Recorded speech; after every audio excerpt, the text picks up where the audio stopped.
नमस्कार दोस्तों, स्वागत है आपका मास्टर ऑफ ऑल में। और आज हम आपके लिए लेके आए हैं बीएड एंट्रेंस एग्ज़ाम, जो कि 2018 में क्वेश्चन पेपर आया था, जिसे लखनऊ यूनिवर्सिटी ने कराया था। उसका हम क्वेश्चन पेपर लेके आए हैं और इसमें आज हम पार्ट 1 में देखेंगे जीएस के क्वेश्चन, और इसके आगे फिर हम प्रीवियस ईयर के जो बाकी हैं पेपर्स उनको भी कराएंगे। तो चलिए टाइम वेस्ट ना करते हुए आ जाते हैं अपने लेसन। हाँ, तो क्वेश्चन नंबर 1 पे है, जैसा कि आप यहाँ पे देख रहे होंगे, इसको लखनऊ विश्वविद्यालय ने कराया था और ये 2018 का पेपर है। फर्स्ट पेपर है जिसमें सारे पेपर आएगा जीएस का। तो हम यहाँ पे जीएस देखते हैं। तो जीएस में पहला क्वेश्चन है कि संविधान सभा का प्रथम अधिवेशन कहाँ हुआ था। तो इसका आंसर है दिल्ली। अब इससे रिलेटेड कौन से क्वेश्चन आ सकते हैं, ज़रा ये देख लेते हैं। तो इससे रिलेटेड जो क्वेश्चन आ सकता है वो ये आ सकता है कि संविधान सभा का जो प्रथम अधिवेशन हुआ था वो कब हुआ था। तो वो 9 दिसंबर 1946 को हुआ था। और इसके साथ दूसरा क्वेश्चन ये बन सकता है कि इसके जो पहले अस्थायी अध्यक्ष कौन चुने गए थे। तो वो सच्चिदानंद सिन्हा जी चुने गए थे। नेक्स्ट क्वेश्चन ये हो सकता है कि इसका स्थायी यानी कि परमानेंट अध्यक्ष किसे चुना गया। तो डॉक्टर राजेंद्र प्रसाद जी को चुना गया। एक चीज़ और ध्यान रखने वाली बात है, जो भी कुछ हुआ है इसमें वो 1946 में हुआ। ठीक है, ईयर याद करने वाला है। चलिए हम नेक्स्ट क्वेश्चन देखते हैं कि नेक्स्ट क्वेश्चन क्या है। नेक्स्ट क्वेश्चन है, भारत में वयस्क मताधिकार की उम्र सीमा क्या है। तो जैसा आप सभी जानते हैं यह है 18 वर्ष। अब 18 वर्ष क्वेश्चन नहीं आएगा, क्वेश्चन आएगा कि ये किस अनुच्छेद में हुआ है। तो ये दिया है अनुच्छेद यानी कि आर्टिकल 326 में। अब ये किस वर्ष में हुआ था। तो ये 1989 में हुआ था। अब इसमें क्या चीज़ हुए थे, इसमें ये जो अनुच्छेद 326 है इसको संशोधन किया गया और इसमें जो एज थी वो 21 से 18 वर्ष कर दी गई और अभी तक वही चल रही है। चलिए नेक्स्ट क्वेश्चन देखते हैं। यहाँ पे क्वेश्चन नंबर 5 है, जो राष्ट्रीय विकास परिषद की स्थापना निम्नलिखित में से किस वर्ष हुई थी। क्वेश्चन यहाँ पे स्थापना यानी कि नेशनल डेवलपमेंट काउंसिल के बारे में पूछा गया, एनडीसी। तो यह हुआ था 1952। याद रखिएगा 1952 यानी कि आज़ादी के 5 साल बाद। अब इसकी डेट देख लेते हैं। तो 6 अगस्त 1952। आज़ाद कब हुआ देश, 15 अगस्त को। तो ये 6 अगस्त 1952 को हुआ यानी कि 5 साल बाद। और इसका काम क्या है, यह जो हमारी जो पंचवर्षीय योजना यानी कि 5 ईयर जो प्लान होता है ना, उसको अनुमोदन करती है। और बेसिकली इसका यही कार्य होता है। एक और चीज़ देखने वाली बात है यहाँ पे कि इसमें जो उसका जो प्रधानमंत्री जो होता है इस परिषद यानी कि इस काउंसिल का अध्यक्ष होता है। ठीक है, मेन ये क्वेश्चन है। अब नेक्स्ट क्वेश्चन देखते हैं। तीसरा क्वेश्चन, राष्ट्रीय प्रतीक में सिंहों यानी शेरों की संख्या कितनी है। तो यह है 4। बेसिकली जब हम देखते हैं वो चिन्ह तो हमको 3 शेर दिखाई देते हैं, पर वो 4 शेर है। अब इसके बारे में थोड़ी और जानकारी ले लेते हैं। तो ये इसमें इसे जो मेन चीज़ है वो है कि इसे कब अपनाया गया। डेट ये है 26 जनवरी 1950। कई एग्जाम होते हैं जहाँ पे नेशनल एल्बम या एंथम ये सारी चीज़ें आपको पूछी जा सकती हैं विद डेट कब अपनाया गया। तो ये अपनाया गया 26 जनवरी 1950 को। ठीक है, नेक्स्ट क्वेश्चन है, वर्ष का सबसे लंबा दिन कौन सा होता है। तो यह होता है हमारा 21 जून को। 21 जून को सबसे लंबा दिन होता है। और एक ध्यान देने वाला, अगर यहीं पे सबसे छोटा दिन पूछा जाए तो वो भी 21 जून को होगा, क्योंकि अगर दिन लंबा है तो रात छोटी होगी। नेक्स्ट क्वेश्चन, क्वेश्चन नंबर 4, निम्नलिखित में से योजना आयोग किस प्रकार की संस्था है। हालांकि ये पेपर पहले बना होगा तो, लेकिन अगर हम देखें तो योजना आयोग को यहाँ पे कैंसिल कर दिया गया यानी कि भंग करके अभी उसकी जगह नीति आयोग आ गया है। लेकिन फिर भी हमें ये पता होना चाहिए कि योजना आयोग किस तरीके की संस्था है। तो यह परामर्शदार सी मीन्स ये सिर्फ सजेशन दे सकते हैं। इसकी कोई ज़रूरी ये कॉन्स्टिट्यूशनल नहीं है, संवैधानिक नहीं है, सहकारी नहीं है, केवल परामर्श दे सकते हैं। ठीक है, अब इसके बारे में कुछ ले लेते हैं कि क्या इन्फॉर्मेशन और क्वेश्चन आ सकता है। ये क्वेश्चन आ सकता है कि इसका गठन कब हुआ। तो इसका गठन हुआ था 15 मार्च 1950 को। याद रहे एनडीसी यानी कि राष्ट्रीय विकास परिषद 1952 को हुआ था और योजना आयोग 1950 को हुआ था। डेट याद ना हो कोई प्रॉब्लम नहीं है, पर साल यानी कि ईयर याद होना चाहिए। फिर इसमें में एक चीज़ और आ गई कि 1 जनवरी 2015, याद करें 1 जनवरी 2015 को योजना आयोग का नाम बदलकर नीति आयोग कर दिया गया। अब नीति आयोग का फुल फॉर्म क्या होता है, NITI का national institute for transforming India. कई बार क्वेश्चन आ चुका है कि नीति का फुल फॉर्म क्या है, तो आपको ये सब याद होना चाहिए। ठीक है, चलिए हम नेक्स्ट पेज पे आते हैं। हाँ, लास्ट क्वेश्चन है, कहवा का उत्पादन विश्व में किस देश में सबसे ज़्यादा होता है? तो ये क्वेश्चन हर साल आपको ये क्वेश्चन आते रहेंगे, तो आप एक काम करें कि एक डेटा निकाल लो, नेट से निकाल लो, हर उसका कौन सा उत्पादन में कौन सा राज्य और कौन सा देश नंबर 1 पे है और भारत की उसमें क्या पोजीशन है, वो सब आपको रटा होना चाहिए। और क्योंकि क्वेश्चंस आ जाते हैं, हालांकि इसका आंसर ब्राज़ील है और ये चेंज होता रहेगा, तो इसलिए इस पे ज़्यादा हम डिस्कशन नहीं करेंगे। और दोस्तों एक और रिक्वेस्ट है, अगर आपको ये वीडियो अच्छा लग रहा है तो प्लीज़ सब्सक्राइब कर लीजिए, ताकि आने वाले टाइम पे हम ऐसे ही बीएड के क्वेश्चन पेपर को सॉल्व कराएंगे और जिससे आपको हेल्प मिलेगी, और डेफिनेटली हेल्प मिलेगी, साथ में क्वेश्चन आंसर्स भी होते रहेंगे। चलिए नेक्स्ट क्वेश्चन देखते हैं। भारत अपने किस आयात पर सर्वाधिक मुद्रा खर्च करता है? नहीं, सबसे ज़्यादा पैसे किस पे खर्च करता है? तो वो करता है पेट्रोलियम पदार्थ पे। और कितना करता है? लगभग 65%। बाकी चीज़ें जानना इम्पोर्टेंट नहीं है। नेक्स्ट क्वेश्चन है 13, विजयनगर राज्य किस नदी के किनारे स्थित है? तो यह आंसर है तुंगभद्रा। अब विजयनगर के बारे में देख लें, इसकी स्थापना कब हुई थी? 1336।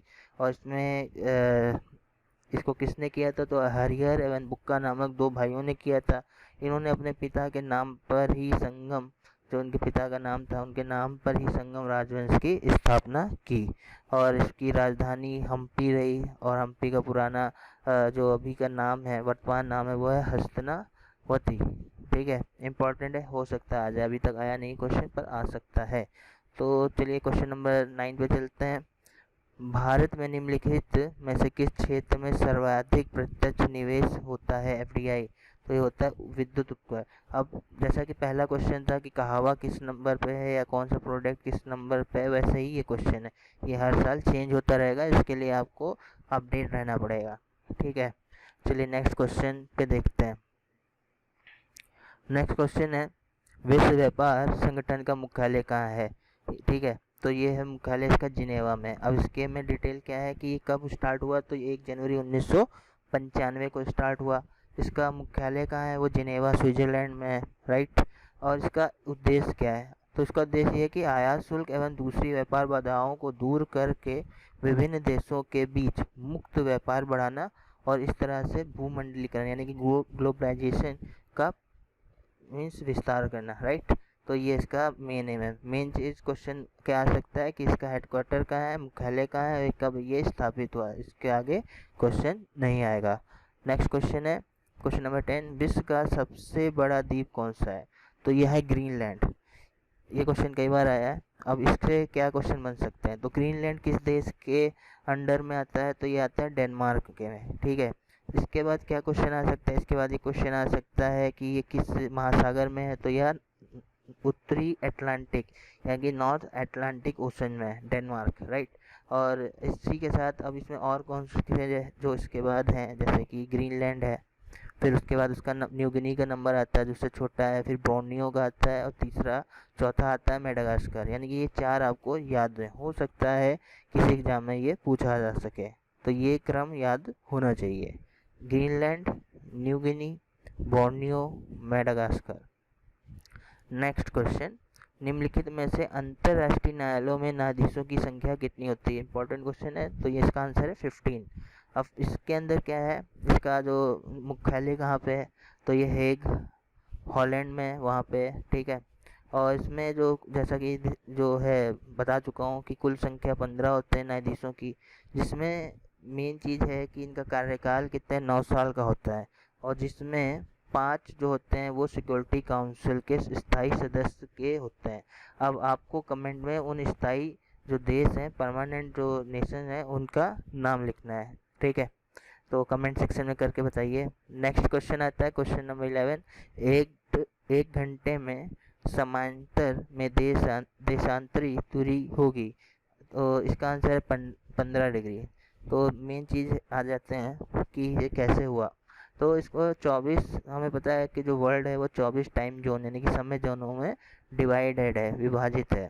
तो इन समय जोनों को ग्रीनविच मीन टाइम और मानक समय में 1 घंटे के अंतराल के आधार पर विभाजित किया गया है। ठीक है, यानी कि 1 घंटे को 15 डिग्री के बराबर माना गया है। राइट, ये मेन चीज़ है। कई बार कंट्री भी पूछ लेते हैं कि किस किस देशों के बीच से निकलती है, तो ब्रिटेन हो गया, Spain, Algeria, France, Burkina, Ghana, दक्षिण अटलांटिक समुद्र से ये गुजरता है। ठीक है, ये कंट्री याद होनी चाहिए, आ सकता है अगर। Okay, next question.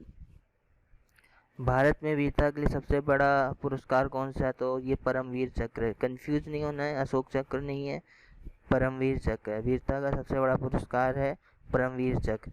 और इसके बारे में डिटेल देख लेते हैं। तो जैसा कि दिया है कि परमवीर चक्र वीरता का सर्वोच्च सम्मान सूचक पदक है, जो कि जल, थल, नभ यानी कि तीनों वायुसेना में शत्रु के सामने असीम पराक्रम तथा अदम्य साहस दिखाने के या आत्म बलिदान करने में भारत सरकार द्वारा दिया जाता है। ओके, एक क्वेश्चन रह गया यहाँ पे, क्वेश्चन नंबर 12 कि SEZ का पूरा नाम क्या है? तो यह है special economic zone. Option B, special economic zone. तो इसमें इसके बारे में क्या डिटेल है देखते हैं। तो इस मेन चीज़ है 21 साल हुआ, तो ये 1 अप्रैल 2000 को या इसका ये लागू किया गया है, राइट। और इसमें कौन कौन से आएंगे, किस इसका उद्देश्य क्या है? इसका उद्देश्य है निर्यात होती अंतर्राष्ट्रीय रूप से प्रतिस्पर्धी एवं बाधा रहित वातावरण उपलब्ध कराना। ठीक है, मीन्स फ्री ट्रेड आपको उपलब्ध कराना है। तो ये कहाँ कहाँ हो सकता है? ये सूरत होगा, चेन्नई होगा, विशाखापट्टनम, कोच्चि, नोएडा आदि स्थानों पे। ठीक है, तो ये क्वेश्चन हो गया। हम यहाँ पे अभी तक कर लिए हमने क्वेश्चन नंबर 16 कंप्लीट कर लिए हैं। अब नेक्स्ट क्वेश्चन आता है 17। निम्नलिखित में से किस नृत्य का जोड़ा सही है? यहाँ पे कुछ डांस फॉर्म दिए हैं और साथ में उसके सामने स्टेट दिए हैं, तो सही नहीं है, इसको देखना है। तो जो मयूर है वो मध्य प्रदेश दिया है, ये सही नहीं है, क्योंकि मयूर नृत्य वो उत्तर प्रदेश का नृत्य है, राइट। तो मेन चीज़ यही है। इसके अलावा और देख लें उत्तर प्रदेश के अन्य नृत्य कौन से हैं, वो आला है, कजरी है, झूला नृत्य है। नेक्स्ट क्वेश्चन है मानव निर्मित, क्वेश्चन नंबर 22, मानव निर्मित उपग्रह विश्व में सर्वप्रथम किस देश ने प्रक्षेपित किया? तो ये किया था सोवियत संघ ने। उस टाइम इसको सोवियत संघ माना जाता था और फिलहाल अब इसको हम रूस बोलते हैं। तो मेन इसके अलावा क्या क्वेश्चन बनेंगे? इसके अलावा ये क्वेश्चन बनेंगे कि भारत ने अपना प्रथम आर्यभट्ट उपग्रह कब किया? तो वो किया था 19 मार्च 1975 में। 19 मार्च 1975 याद रहना चाहिए, इंपॉर्टेंट है, कई बार क्वेश्चन आ चुका है ये वाला। नेक्स्ट क्वेश्चन है भारत में सबसे बड़ा चिड़ियाघर घर यानी कि जू कहाँ पे है? तो ये कोलकाता में। इसका बस नाम इम्पोर्टेंट है या याद होना चाहिए, पता होना चाहिए। वो यह है कि जूलॉजिकल गार्डन कोलकाता। इसके अलावा इसमें कुछ नहीं आएगा। अगला क्वेश्चन है क्वेश्चन 18। निम्नलिखित में से किसका संबंध सितार से नहीं है? तो इसको करने के लिए आपको जो लूसेंट में मिसलेनियस पार्ट दिया है उसको पढ़ना होगा और उसका रिवीजन करना होगा बार बार, अदरवाइज ये क्वेश्चन टिपिकल हो जाता है और कन्फ्यूजन हो जाता है, यहाँ गलत हो जाता है। फिलहाल इसका आंसर है अलाउद्दीन खान, और ये संबंध इनका सितार से नहीं है, ये सरोद वादक है। बाकी जितने हैं पंडित रविशंकर, निखिल बनर्जी, उमाशंकर मिश्रा, ये सारे सितार से जुड़े हुए हैं, राइट। नेक्स्ट क्वेश्चन है सिविल सेवा किसके शासनकाल में प्रारंभ की गई? बहुत इंपॉर्टेंट है, कई बार क्वेश्चन आए हुए हैं। तो ये आंसर है इसका लॉर्ड कॉर्नवालिस, और लॉर्ड कॉर्नवालिस को सिविल सेवा का जन्मदाता भी कहा जाता है। और ये कब स्टार्ट किया गया? ये 1793 में स्टार्ट किया गया है, 1793, बहुत पुरानी बात है, राइट। नेक्स्ट क्वेश्चन है क्वेश्चन 20। सर्वप्रथम किसको दादा साहेब फाल्के पुरस्कार दिया गया? तो यह दिया गया है देविका रानी को। सरनेम ज़्यादा याद करने की ज़रूरत नहीं, स्टार्टिंग का याद रखिए। देविका रानी को सबसे पहले दादा साहेब फाल्के पुरस्कार दिया गया, और कब स्टार्ट किया गया? ये 1969 में स्टार्ट किया गया। इसके अलावा एक और जो फैक्ट है जो इम्पोर्टेंट है कि पहला मरणोपरांत दादा साहेब फाल्के पुरस्कार कब और किसे दिया गया? तो यह दिया गया 1971 में पृथ्वीराज कपूर को, राइट। नेक्स्ट क्वेश्चन है निम्नलिखित में से विश्व में किस देश में सर्वप्रथम महिला प्रधानमंत्री की नियुक्ति हुई? तो यह हुई थी श्रीलंका में, और वो कौन थी? वो श्री एस भंडार नायके थी, राइट। और यहीं पे अगर क्वेश्चन आ जाए कि मुस्लिम देश, तो बेनजीर भुट्टो, भारत की प्रथम श्रीमती इंदिरा गांधी, और बांग्लादेश की बेगम खालिदा जिया, बेगम खालिदा जिया। तो ये अपने आसपास के जो कंट्री हैं उसमें भी प्रथम स्पेशल अगर कोई महिला है तो वो हमें पता होना चाहिए, क्वेश्चन बन जाते हैं। नेक्स्ट क्वेश्चन है, निम्नलिखित में से कौन सा जोड़ा सही है। तो ये एक नदी दी है और उसके बाद में उसका देश का नाम, जो टिग्रिस है वो इराक में बहती है, बाकी जो यहाँ पे है वो सही नहीं है। तो इसका सही मेल क्या है, पेरिस वो फ्रांस सीन नदी पर है, काहिरा मिस्र नदी यानी कि नील नदी पर है, राइट। और जो बॉन है वो राइन नदी पर स्थित है। पेरिस फ्रांस में है, काहिरा मिस्र में है, बॉन जर्मनी में है। उसके सामने नदियाँ लिखी हुई हैं। अगला क्वेश्चन है, डॉटर ऑफ द ईस्ट नामक प्रसिद्ध पुस्तक की लेखिका कौन है। तो डॉटर ऑफ द ईस्ट की ये इसका आंसर होगा बेनजीर भुट्टो। और जैसा कि हम पहले भी डिस्कस कर चुके हैं, ये पाकिस्तान की पहली महिला प्रधानमंत्री रही हैं और इन्होंने ये बुक लिखी है। इसके अलावा कोई क्वेश्चन नहीं रहेगा। अब क्वेश्चन नंबर 21, अगर ये क्वेश्चन पूरा होते ही हमारे टोटल 26 क्वेश्चन पूरे हो जाएंगे। तो क्वेश्चन नंबर 21 है, दक्षिणी ध्रुव पर पहुंचने वाला प्रथम व्यक्ति कौन था। तो यहाँ आंसर है एम्स्ट्रैंड। अगर यहीं पे क्वेश्चन आ जाए उत्तरी ध्रुव पे कौन पहुंचने वाला था, तो उसका आंसर रहेगा रॉबर्ट पियरी। वो कन्फ्यूजन दूर करें, उत्तरी पे रॉबर्ट पियरी पहुंचा था, साउथ पे एम्स्ट्रैंड पहुंचा था। साथ में कुछ और फैक्ट देख लेते हैं। अंतरिक्ष में कौन पहले पहुंचा था, तो वो पहुंचा था यूरी गागरिन जो कि रसिया का था। और एवरेस्ट पहुंचने वाला जो पहला व्यक्ति था वो था एडमंड हिलेरी। तो ये सारे क्वेश्चन जो वाक्य यानी कि जो इसका एक्सप्लेनेशन किया हुआ है मोस्ट इम्पॉर्टेंट है, क्वेश्चन बनते हैं।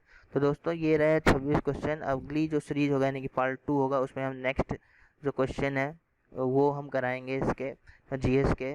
और तो दोस्तों अगर आपको पसंद आया हो ये हमारा प्रयास, तो प्लीज़ हमारा चैनल सब्सक्राइब करिए, शेयर करिए और वीडियो को ज़रूर लाइक कीजिए। Thank you everyone, have a nice day.